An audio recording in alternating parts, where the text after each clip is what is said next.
Is Bob Iger the knight in shining armor for Disney? You may have thought Disney's ex-CEO was gone, or in a much smaller role after stepping down, but nope. Surprise! Bob's back!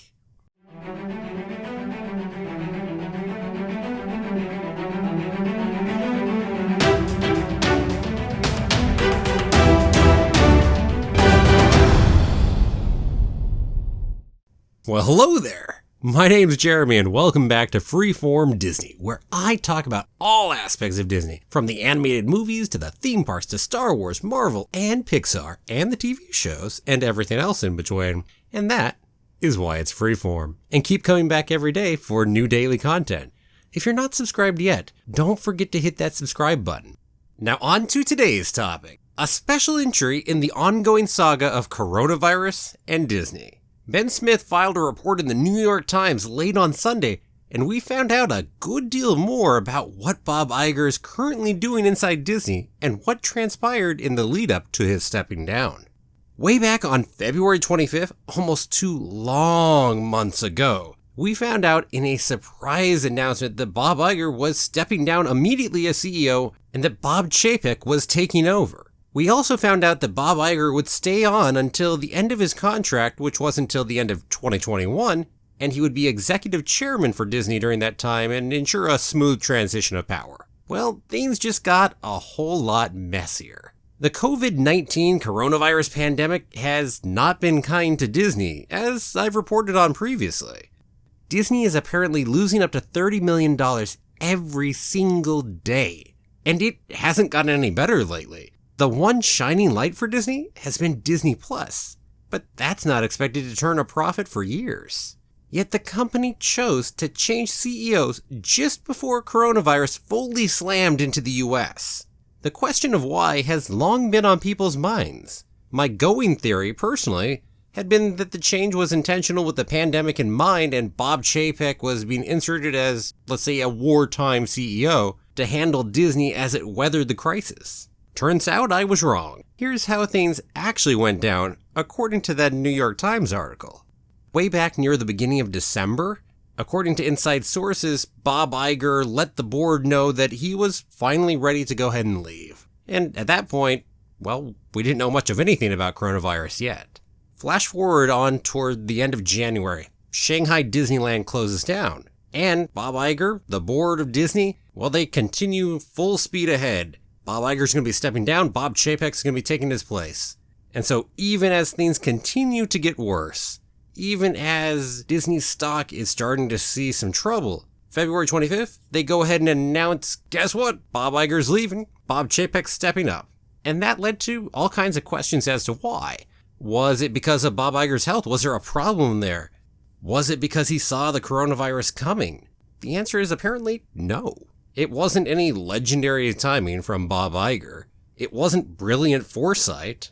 As the article says, quote, in fact, people close to Mr. Iger and the company said in interviews that the real question wasn't whether he saw the crisis coming, but whether his focus on burnishing his own legacy and assuring a smooth succession left him distracted as the threats to the business grew, end quote.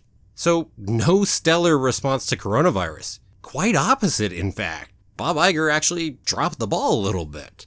So focused on that great retirement, on making sure all of that went well, that Disney, Bob Iger, the board, they didn't quite gather just how dire the coronavirus pandemic was going to be.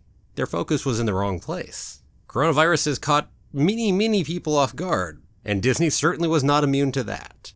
So what would happen next for Disney? Would Bob Chapek be their savior? Apparently not. So was Disney hoping that someday their prince would come to save the company from coronavirus? Turns out they didn't need to wait, as Bob Iger never truly left. According to the article, Bob Iger seemed to really realize just how big everything was and how much he still needed to be around after the big annual shareholder meeting on March 11th, just a couple weeks after they announced the change of CEOs. Bob Iger wrote in an email to the New York Times' Ben Smith, quote, a crisis of this magnitude and its impact on Disney would necessarily result in my actively helping Bob and the company contend with it. particularly since I ran the company for 15 years, end quote. Well, apparently it's a little more than just helping out, according to what the article has said and the sources it's had reports from. The sources have reported that essentially Bob Iger is effectively back in control. He's executive chairman, with the emphasis on the word executive. The atmosphere in the boardroom is that Bob Iger is still referred to as Bob, and Bob Chapek, the current CEO, is Bob C. Only problem with having the same name as the previous CEO who's been CEO for 15 years, right? Apparently Bob Iger is off doing his video calls in his classic blue jeans and running the company.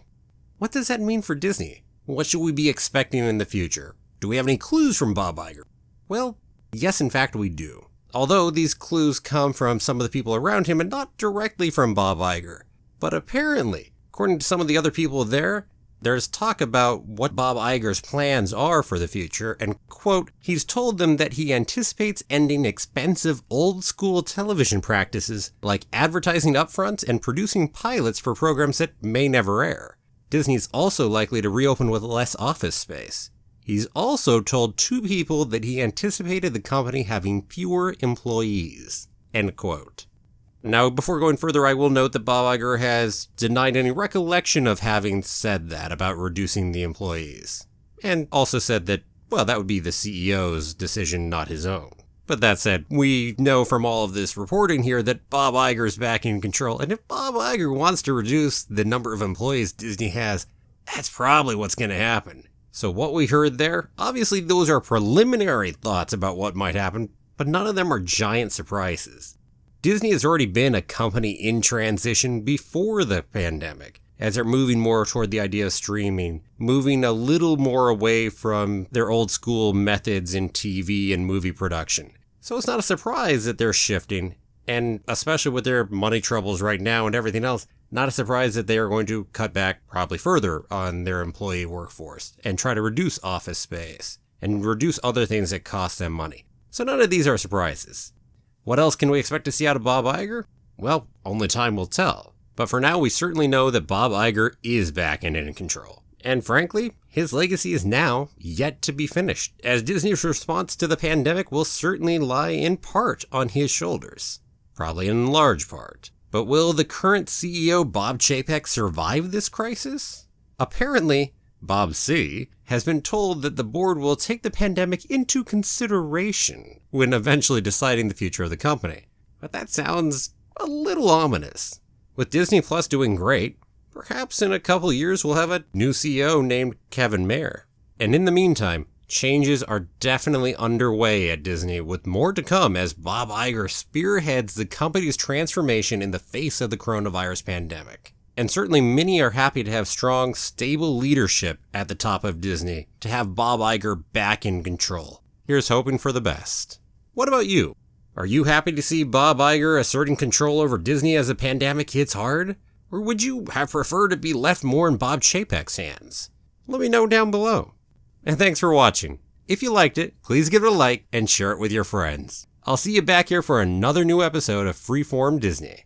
And if you haven't done it yet, click that subscribe button for me, and please ring that bell. Have a magical day, and may the Force be with you, always.